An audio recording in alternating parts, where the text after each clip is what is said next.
Good morning, everyone. Not really sure what I'm doing. I guess on TikTok, though, I'm realizing that people just sort of record whatever they're thinking, which is kind of freeing and awesome. So I'm just doing a diary blog or whatever, I guess. But last night I tried to go to sleep at 8, and for some reason I couldn't sleep until 1 o'clock in the morning, even though I told multiple friends I can't talk, I'm going to sleep. It's just like I just kept on waking up. Well, not waking up. I was just laying there. I don't know why. I don't know. I guess I want to say I don't have any problems or issues right now, but I have tons of things going on in life. I've just learned how to not let things get me down. So maybe I'm processing stuff subconsciously. But I fall asleep at 1, and then this morning I wake up at 4 thinking it's 6 because I usually wake up at 6 and go to sleep at 8. Turns out it was 4. I still couldn't, usually if I wake up early, I can easily just close my eyes and be like, all right, going right back, go right back to the dream I was in or whatever. But last night, I woke up and then I was immediately, I felt it. I was immediately fully awake at 4 o'clock, right when I wake up. And I wasn't on stimulants, I didn't take coffee. The Shilajit that I love, it is slightly energizing, but I didn't take my double dose yesterday. I just took a single dose in the morning, so that couldn't have been it. This fucking flies. So, I don't know why my sleep was terrible, but it was, and that's all there is to it. So, yeah. I don't really know what I'm gonna do today besides just hang out. I guess I'll take a bunch of creatine, because creatine monohydrate becomes creatine phosphate fairly quickly in your cells and actually becomes a amazing source of energy. I mean, it works by donating a phosphate group to the adenosine tri or adenosine diphosphate, and it needs to be ATP, adenosine triphosphate. And so creatine actually donates that extra phosphate to ADP, making it ATP, causing your mitochondria to have all of this extra energy.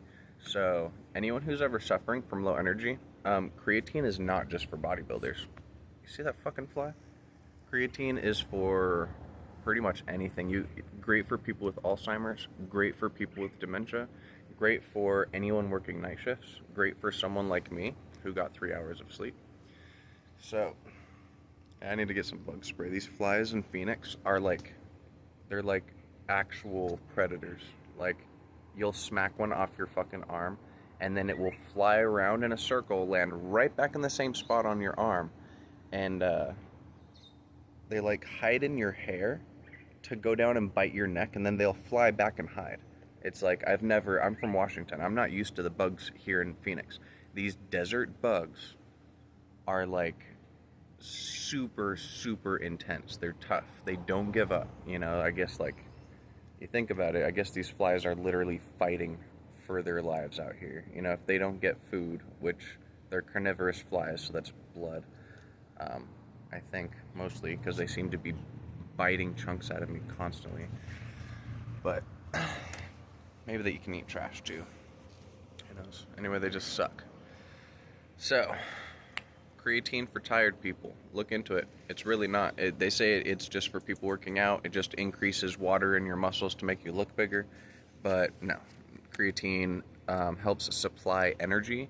It does cause water weight. So your muscles specifically will get a little bigger because they're holding on to water. But the process of that is actually the end result being your brain and every cell in your body now has an extra source of energy that when you look into it in a workout stance, they're going to say oh, it only gives you 5 seconds of extra push at the end of a set. 5 seconds of extra full muscle activation type pushing, that's hours of extra boost of cognitive and physical energy throughout the day.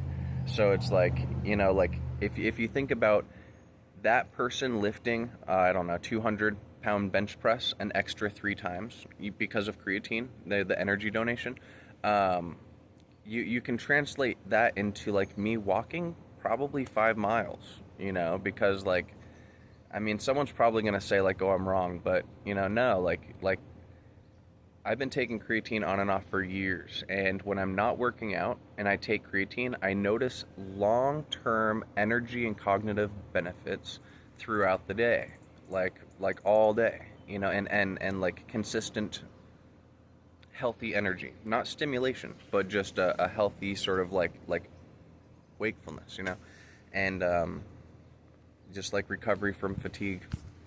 So yeah, definitely look into the creatine thing. Um,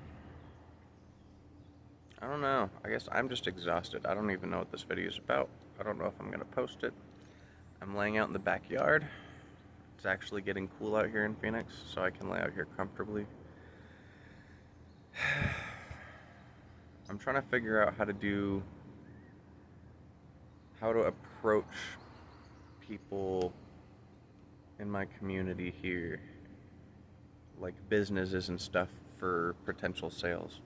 I'm not a salesman, so like I know Shilajit will be great in gyms and nutrition supplement shops. A lot of them, I've talked to a few, just kind of scoping things out, and they don't have it. And just in conversation, everyone was like amazed at like the benefits I was talking about, because I was just having like casual conversations at different places, over the last couple months. And again, like this job lining up with selling Shilajit as well as a bunch of mushroom tinctures is just so weird, because like that's like something I've loved, all of it. The mushroom tinctures, the honey.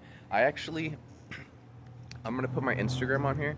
You guys can see about 10 years ago I lived on a commune for a long time, and I took care of beehives, and I actually turned 4 beehives into 8 beehives, because bees abscond. Once the hive is healthy enough, another queen is born, and she flies away, and she takes a lot of the bees with her. And well, about 40% of the bees go with the new queen, and they'll make a new hive. And that's how hives are born. A hive gets healthy enough that it can actually split, just like 2 cells. Once it's ready, it can split into 2. And yeah, so you just have to catch them. That's the thing. You'll notice the giant swarm happening, and you got to figure out where they're all landing, because the queen will land on a branch or something, and then a lot of them will clump around her for protection. But then there'll be hundreds of scouts going in all directions looking for a place to live. And when you see that clump on a branch, you got to act fast and shake the clump or grab it with your hands and put it into a new hive. Um, yeah, I miss it actually. I really want to own my own property someday, and be able to have like beehives and create healing products, and I don't know, maybe make it a resort for healing. But I don't like. I would want it to be like affordable. I would want it to be like a place where all sorts of people can come. It would probably be not funded by, but actually partially working with like nonprofit organizations. That way we could build up funds to be able to pay for, because like, I mean, if I'm like running a business, I would only have so much money I can put into donating to be able to pay for people to do the stuff for free, who can't afford it.